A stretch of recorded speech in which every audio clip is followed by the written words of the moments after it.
Let's take a look at the remix tutorial that we can remix a song into your timeline. Go to the top, click Window, and look for Essential Sounds. Then we'll open up a panel on the side. You're going to go to Browse. You can look at the different types of moods and songs that you want. Just there's a little block that says Timeline Sync, and that means that when you play the song on the right hand side here, it will play with your timeline. So if you've got vocal or you've got audio or anything else, the music will now play along with that timeline so you can see the beat. You don't want it, just untick the timeline sync and then it won't play with your timeline. 3 ways to download these songs here that are part of Essential Sounds in Adobe Premiere Pro.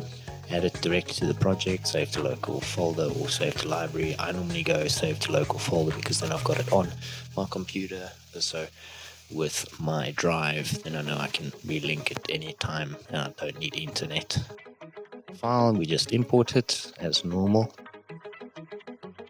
Let's say you found the song, you say it's nice, it's good, you like it, but it's too short. Now, yes, there are ways to look at it and saying, okay, it's a 1 minute song, I need 3 minutes. It doesn't really matter. Right-click your music track and left-click Remix Properties. You can select it as music. Under duration, you can tick the little box, it will give you a remix. It will analyze your clip.